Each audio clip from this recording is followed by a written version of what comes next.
तुम्हालाही उपवासाचे रोज तेच तेच पदार्थ खाऊन कंटाळा आलाय का? हो, आला असेल ना, तर नक्की आजचा माझा हा व्हिडिओ तुम्ही पूर्ण पहा. कारण की मी आज तुमच्यासाठी खास रेसिपी घेऊन आली आहे. मस्त खमंग कुरकुरीत खूप चविष्ट अशी आणि खूप दिवस म्हणजे वर्षभरासाठी म्हणताल तर आणि वाळवण रेसिपी म्हणताल तरी चालेल अशी साबुदाणा बटाटा कुरडई. हो, अगदी सोप्या पद्धतीने मी तुमच्याबरोबर ही रेसिपी शेअर करते आणि उपवासामध्ये अगदी वेगळा पदार्थ आहे. तुम्ही कधी बनवला नसेल तर नक्कीच बनवा. तेलामध्ये टाकताच खूप छान मस्त फुलते आणि कुरकुरीत होते. तर नमस्कार, श्री स्वामी समर्थ सर्वांना. मी रुपाली आपले खूप खूप स्वागत करते आपल्या घरच्या स्वादमध्ये. रेसिपी नक्की कंटिन्यू करा. चला तर मग सुरू करूया आजची खास उपवास स्पेशल रेसिपी. चला, इथे मी 1 वाटी साबुदाणा घेतलेला आहे. तो आता आपल्याला 2 ते 3 पाण्याने स्वच्छ धुवायचा आहे. 1 वाटी म्हणताल तर इथे वजनी प्रमाणात 1/2 किलो साबुदाणा मी घेतलेला आहे. तर वाटीचंच प्रमाण ठेवा. जी कोणती वाटी घेताल त्याचंच प्रमाण इथे ठेवायचे. 1 वाटीच्या साबुदाण्याला मी स्वच्छ धुवून घेतलेलं आहे. आणि पाणी कसं ठेवायचं आपल्याला, साबुदाणा बुडेपर्यंत आणि थोडंसं वरती असं पाणी ठेवा, म्हणजे आपला साबुदाणा चांगला भिजतो. पाणी तुम्ही कमी किंवा जास्त ठेवू नका. तर ह्याला आपण 7 ते 8 तास छान असं भिजत ठेवायचे. तर आपले इथे 7 ते 8 तास झालेले आहेत. 7 ते 8 तास झाल्याच्या नंतर बघू शकता छान असं आपला इथे साबुदाणा भिजलेला आहे. अगदी मोकळा आणि सुटसुटीत साबुदाणा भिजवून घ्यायचा आहे बरं का. साबुदाणा भिजवताना पण नक्की काळजी घ्या, कारण की मग आपण कुरडईसाठी जे चीक करणार आहोत तो आपला बिघडला नाही पाहिजे. तर काय करायचे, आपण ज्या वाटीने साबुदाणा घेतला होता त्याच वाटीने मोजून 1.5 वाटी पाणी गरम करायचे. गरम करायचे म्हणजे काय करायचे, छान अशी त्याला उकळी आणायची, मस्त उकळी आणून द्यायची. आता ही प्रोसिजर तुम्हाला साबुदाणा भिजल्याच्या नंतर जवळजवळ 7 ते 8 तासाच्या नंतर करायची. पुन्हा हे गरम गरम पाणी तुम्ही ह्या साबुदाण्यावर घालायचे. आणि मग आता मी इथे दुपारी साबुदाणा भिजत ठेवला होता आणि रात्री गरम पाणी ह्याच्यामध्ये मी ओतलेलं आहे. तर पाण्याचं प्रमाण तुम्हाला नक्कीच समजलं असेल. तर रात्रभर साबुदाणा आपल्याला भिजू द्यायचा आहे आणि सकाळी कुरडई आपण ह्याची करणार आहोत. तर सकाळ झालेली आहे, तुम्हाला दाखवते.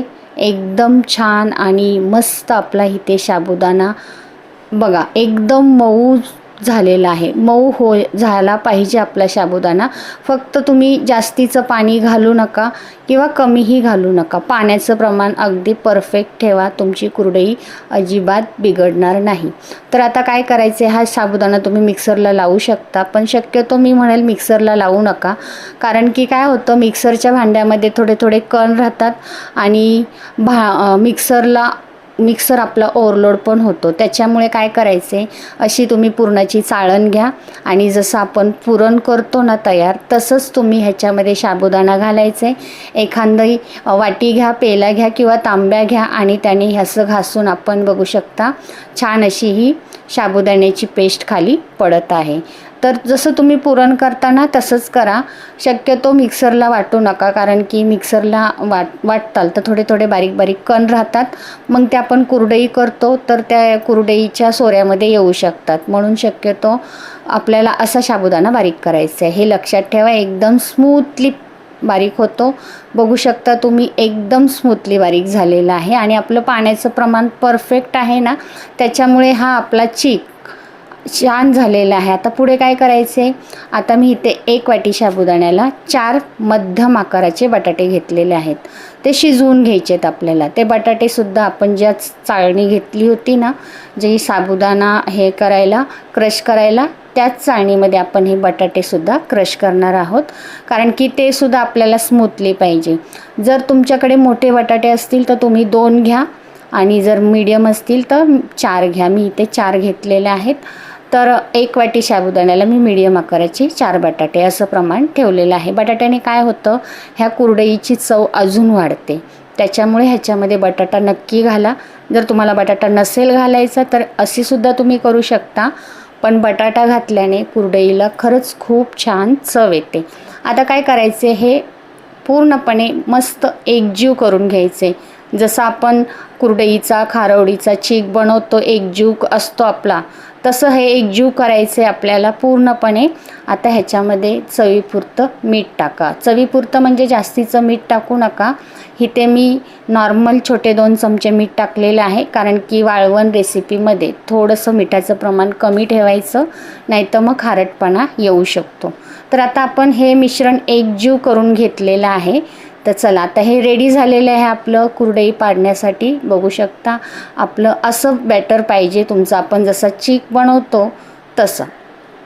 पुढे मी आपली कुरडई बनवण्याचा जो सोऱ्या असतो, तुमच्याकडे जो काही असेल, कोणता असेल, तर माझ्याकडे असा सोरा होता। तर त्या सोराला आणि आपण जी कुरडई बनवतो त्या थाळीला तेल लावून घ्यायचे व्यवस्थित, आणि आपण सोऱ्या तयार करून घ्यायचा आहे। आता पुढे अजून एक टिप लक्षात ठेवा। आता तुम्ही इथे जेव्हा सोऱ्यामध्ये पीठ भरताल तेव्हा अजिबात जागा मोकळी ठेवायची नाही, त्याच्यामध्ये दाबून दाबून तुम्ही पीठ भरा। असं केल्याने काय होईल, आपली एकसारखी कुरडई पडली जाते, मध्ये गॅप द्यायचा नाही। जर तुम्ही पोकळ सोऱ्या भरला तर मग कुरडई पाडताना तुम्हाला त्रास होईल, त्याच्यामुळे तुम्ही दाबून दाबून सोऱ्या व्यवस्थित भरा।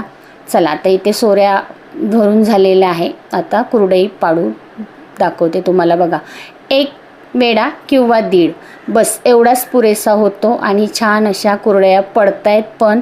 बघा, आहे ना साधी सोपी रेसिपी? आवडली का तुम्हाला? खरंच खूप सोपी रेसिपी आहे। आता इथे मी जी प्लॅस्टिकची शीट घेतलेली आहे, ह्याला तेल वगैरे काहीही लावायचं नाही आहे। फक्त आपण जो साचा घेतला होता, सोऱ्या घेतला होता, त्यालाच थोडंसं तेल लावायचे। आता इथे जवळजवळ एका वाटीमध्ये 35 ते 40 कुरडया एवढ्या होतात बरं का।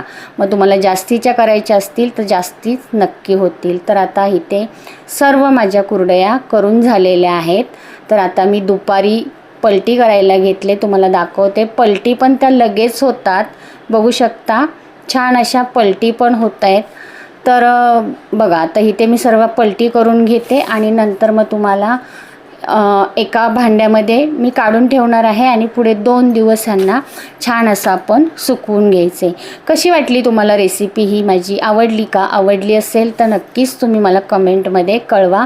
आता मी इथे ताटामध्ये काढून घेतलेत बघा, 2-3 ताटामध्ये कुरडया काढून त्याला 2 दिवस छान असं ऊन दिलेलं आहे। आणि हो, जर तुम्ही चॅनल माझा नवीन पाहिला असेल ना, तर प्लीज चॅनलला सबस्क्राईब करा, लाईक करा, आणि छानशी एखादी कमेंट करा। तुम्हाला जवळून दाखवते, मस्त अशा ह्या पांढऱ्या शुभ्र कुरडया होतात बरं का। आता इथे कॅमेऱ्यामुळे तुम्हाला थोड्याशा पिवळसर दिसत असतील, पण त्या पिवळसर झालेल्या नाही आहेत, एकदम पांढरट झालेल्या होत्या। जरी ह्याच्यामध्ये मी बटाटा ॲड केला असला तरी एकदम पांढऱ्या शुभ्र कुरडया झाल्या होत्या। आता तुम्हाला तळण्यासाठी सांगते, जेव्हा तुम्ही कुरडई तळताना तेव्हा तेल जास्तीचं गरम अजिबात करू नका। मीडियम तेल गरम करा, आणि गॅस पण मीडियम ठेवा, आणि मग छान अशी आपली ही कुरडई तळली जाते। कारण की जर तुमचं तेल जास्त गरम असेल तर कुरडई पटकन करपली जाते, त्याच्यामुळे कुरडई तळताना ही गोष्ट नक्की लक्षात ठेवा। बघू शकता किती छान आणि मस्त फुलते कुरडई, आणि खरंच खूप छान पांढरी शुभ्र होते बरं का, आणि चवीला पण खूप छान लागते। हाय का नाही अगदी वेगळी रेसिपी? आणि तुमचा जेव्हा कधी उपवास असेल तेव्हा तुम्ही अशी कुरडई तळा आणि खा, आणि घरच्यांनाही नक्कीच खायला घाला। बघा, मग छान अशा तळून झालेल्या आहेत माझ्या इथे कुरडया। तुम्हाला एकदम जवळून दाखवते, आणि त्याचा तुम्ही आवाजही ऐका, तुम्हाला तोडूनही दाखवणार आहे मी। एकदम कुरकुरीत होतात, आणि चवीला पण खूप छान लागतात। करताना मग ह्या उन्हाळ्यात तुम्ही पण ही वाळवण रेसिपी तुमच्या रेसिपीमध्ये नक्कीच ॲड करा। ही उपवासाची अगदी वेगळी आणि स्पेशल रेसिपी। भेटूया एक नवीन रेसिपी घेऊन, तोपर्यंत बाय बाय।